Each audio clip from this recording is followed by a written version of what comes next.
BAB 2100, 100 abad dalam setitik air mata pembukaan, ritus peralihan. 100 tahun lagi berlalu, 2 abad sejak kehancuran Four Realms. Di tempat perlindungan, generasi musim dingin pertama, kini telah berusia lanjut. Beberapa meninggal karena usia tua, meskipun Wang Lin berusaha memperpanjang hidup mereka dengan esensi minimal dari benih. Yang muda tumbuh dewasa, menikah, punya anak. Kini ada 3 generasi yang hidup berdampingan. Xiaofeng dan Mei Lin telah menikah dan memiliki seorang putri, Xiao Yue, yang sekarang berusia 15 tahun. Usia yang sama saat Wang Lin memulai perjalanan kultivasinya dulu. Zhao Liye, setelah 50 tahun latihan keras di bawah bimbingan avatar pembantaian, telah mencapai formasi inti.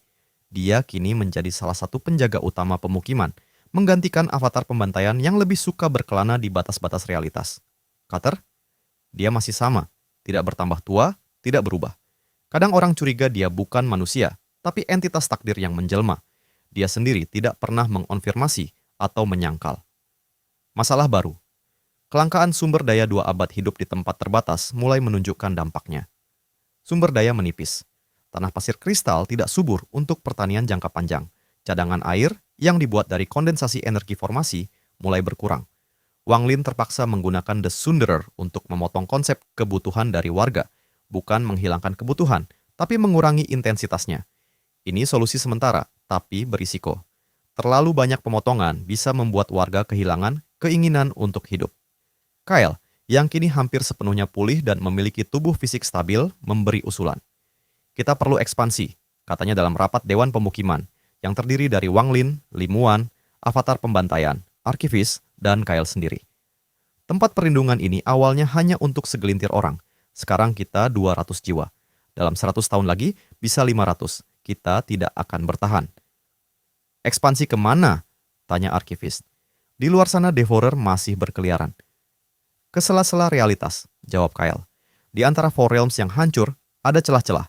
Ruang kosong yang tidak menarik bagi Devourer karena tidak punya konsep berarti. Kita bisa membangun pemukiman baru di sana. Tempat perlindungan ini tetap jadi pusat, tapi kita punya cabang. Wang Lin merenung. Ini ide berisiko. Bergerak di luar perlindungan berarti terdeteksi. Tapi bertahan di tempat yang sama juga tidak mungkin. Aku akan memotong konsep keberadaan kita saat bergerak, katanya akhirnya. Tapi hanya untuk waktu singkat. Kita harus cepat. Ekspedisi pertama. Mencari celah ekspedisi pertama terdiri dari Wang Lin, avatar pembantaian, dan Cutter, tim paling kuat dan paling bisa diandalkan. Atau dalam kasus Cutter, paling bisa dikendalikan. Mereka meninggalkan tempat perlindungan, memasuki kekosongan di luar. Pemandangan di luar mengerikan. Four Realms tidak lagi ada sebagai entitas terpisah. Yang tersisa hanyalah pecahan-pecahan, potongan besar realitas yang melayang tak beraturan. Masing-masing masih menyimpan sisa-sisa konsep yang belum dimakan Devourer. Tapi di antara pecahan itu, ada ruang kosong. Kehampaan murni tanpa konsep, tanpa makna, tanpa apapun. Devourer tidak tertarik pada ruang kosong. Itu seperti manusia yang tidak tertarik pada batu di pinggir piring. Di sana, tunjuk avatar pembantaian menunjuk ke sebuah celah besar di antara 2 pecahan. Kosong, tapi stabil. Mereka mendekat. Celah itu seperti lembah di antara 2 gunung raksasa, gunung dari pecahan realitas. Di dasarnya, ada semacam tanah. Bukan tanah sungguhan, tapi endapan partikel konsep yang jatuh dari pecahan di atasnya. Bisa ditanami? Tanya Wang Lin. Cutter turun menyentuh tanah itu. Matanya yang aneh, satu emas, satu abu, berputar. Tanah ini mati, tapi bisa dihidupkan. Butuh benih konsep sederhana, seperti kesuburan atau pertumbuhan. Wang Lin mengangguk. Dia mengeluarkan The Sunderer dan dengan hati-hati memotong sedikit konsep kesuburan dari benih kehidupan mortal, hanya secuil, tidak sampai merusak benih. Lalu dia menaburkannya ke tanah. Tanah itu bergemuruh. Perlahan, warna abu-abunya berubah menjadi coklat gelap. Retakan-retakan kecil muncul, dan dari dalamnya tumbuh rumput pertama. Tanaman sederhana, tidak berarti, tapi hidup. Ini bisa menjadi koloni baru, gumam Wang Lin. Kembali dengan kabar baik. Mereka kembali ke tempat perlindungan dengan kabar baik. Ekspedisi berhasil menemukan 3 celah yang bisa dikembangkan. Dengan pemotongan konsep yang hati-hati, mereka bisa menciptakan lahan pertanian baru, pemukiman baru, dan memperluas wilayah aman mereka. Tapi ada satu masalah, jarak. Celah-celah itu berjauhan. Untuk bepergian antar celah, mereka harus melewati ruang terbuka yang rawan diamati Devourer. Butuh koordinasi dan kecepatan tinggi. Wang Lin memutuskan untuk membagi penduduk menjadi 3 kelompok. 1. Kelompok pusat, tempat perlindungan asli. Dipimpin arkivis, fokus pada penyimpanan benih utama dan penelitian. 2. Kelompok timur, celah pertama, dipimpin avatar pembantaian, fokus pada pertanian dan peternakan. 3. Kelompok barat, celah kedua, dipimpin limuan, fokus pada pemukiman dan pendidikan. Celah ketiga akan dikembangkan kemudian sebagai cadangan, perpisahan sementara. Ini adalah pertama kalinya Wang Lin dan Limuan berpisah dalam waktu lama sejak kebangkitannya. Limuan akan memimpin kelompok barat, sementara Wang Lin tetap di pusat untuk menjaga benih utama dan mengoordinasi semua kelompok. Malam sebelum keberangkatan, mereka duduk bersama di atap rumah, seperti biasa. Aku tidak suka ini, gumam Limuan. Setiap kali kita berpisah, selalu ada bencana. Aku juga tidak suka, jawab Wang Lin, memegang tangannya. Tapi ini perlu. Kita tidak bisa terus bergantung pada satu tempat. Harus ada penyebaran. Aku tahu, tapi... Limuan menunduk. Aku takut, bukan untuk diriku, tapi untukmu. Jika sesuatu terjadi padaku, kau akan hancur. Jika sesuatu terjadi padamu, aku juga akan hancur. Wang Lin tersenyum sedih. Kita terikat ya, sampai mati sekalipun. Bukan sampai mati, sampai setelah mati. Limuan tertawa kecil. Bahkan di kehidupan sebelumnya, aku masih menunggumu. Mereka berpelukan, menikmati malam terakhir bersama. Keberangkatan kelompok baru keesokan harinya, Limuan memimpin 50 orang, termasuk Xiao Feng, Mei Lin, dan Xiao Yue, menuju celah barat. Wang Lin memotong konsep keberadaan mereka selama perjalanan, membuat mereka tak terlihat oleh Devourer. Perjalanan memakan waktu 3 hari di ruang kosong, tapi akhirnya mereka tiba. Celah barat ternyata lebih besar dari yang diperkirakan. Hamparan tanah mati seluas beberapa kilometer, diapit 2 pecahan realitas yang menjulang seperti tebing.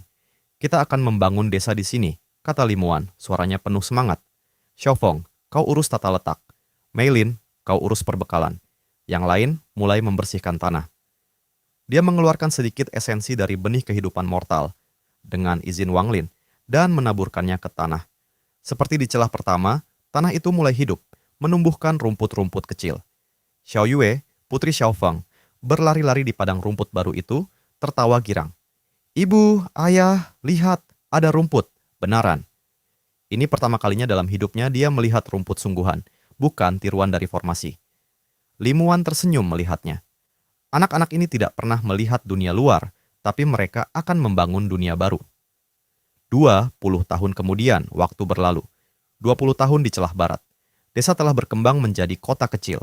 Rumah-rumah dari batu dan kayu, kayu pertama yang tumbuh di tanah baru, berjejer rapi.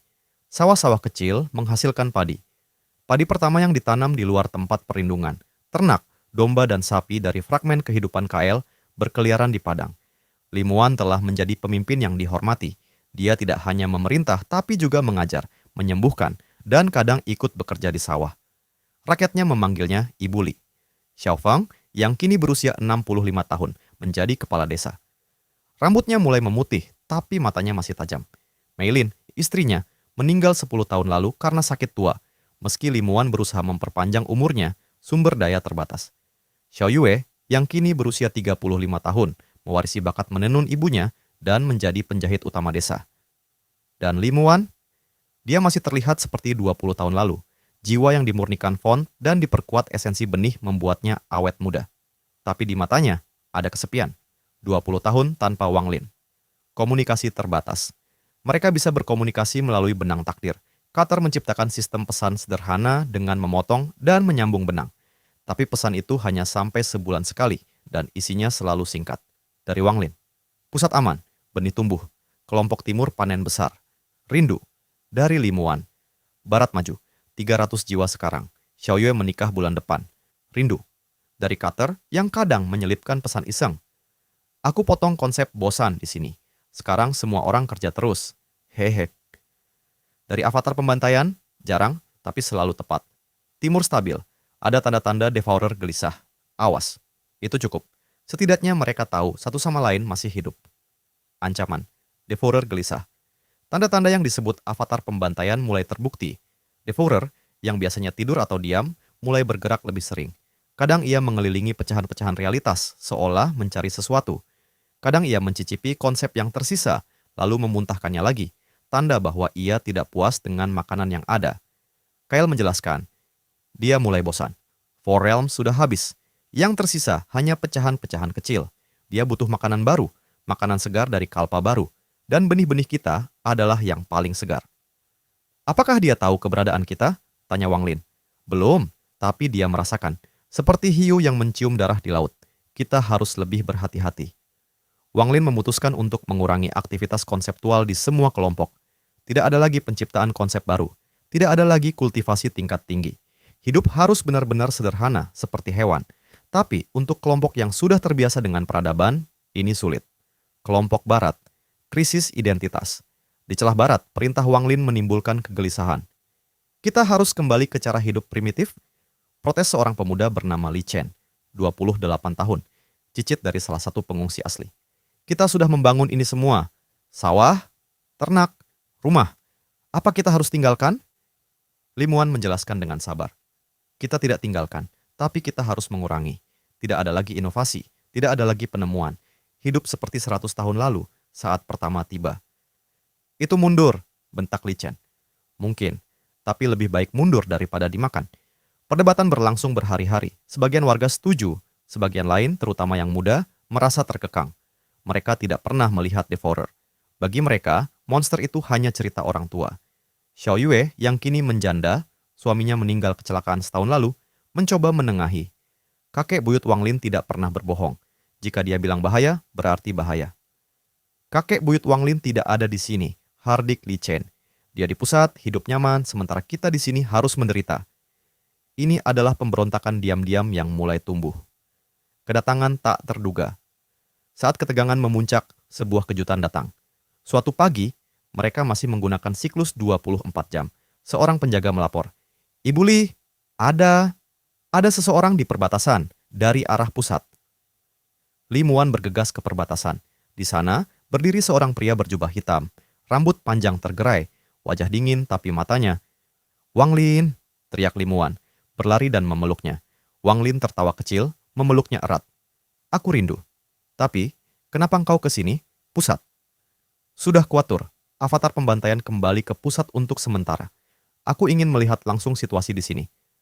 Matanya menyapu desa, lalu ke arah kerumunan warga yang mulai berkumpul. Dan sepertinya aku datang tepat waktu. Menghadapi pemberontakan malam itu, Wang Lin memanggil semua warga berkumpul di alun-alun desa. Li Chen dan para pengikutnya berdiri di barisan depan, wajah menantang. Wang Lin tidak marah. Dia hanya bercerita. Kalian tahu berapa usiaku? Tanyanya. Diam. Beberapa berbisik. Ribuan tahun? Lebih. Aku hidup lebih lama dari kebanyakan kalpa. Aku melihat dunia lahir, tumbuh, dan hancur. Aku kehilangan orang-orang yang kucintai berkali-kali. Aku hampir mati beberapa kali. Suaranya tenang, tapi menusuk. Dan aku belajar satu hal. Ketakutan bukanlah kelemahan. Ketakutan adalah kewaspadaan. Ketakutan adalah yang membuat kita bertahan hidup. Dia menatap Li Chen. Kau takut pada apa? Pada mundur? Pada kehilangan kemajuan? Itu ketakutan yang wajar. Tapi kau salah sasaran. Musuhmu bukan aku atau Ibu Li. Musuhmu ada di luar sana. Dia menunjuk ke langit, ke arah di mana Devourer bersemayam. Dia tidak kenal ampun. Dia tidak kenal kompromi. Dia hanya makan. Dan jika kita memberinya alasan untuk melihat ke sini, kita semua, termasuk anak-anak, termasuk orang tua, termasuk mimpi-mimpi kita, akan lenyap seperti tidak pernah ada. Li Chen terdiam. Pengikutnya mulai gelisah. Aku tidak minta kalian hidup dalam ketakutan terus-menerus, lanjut Wang Lin.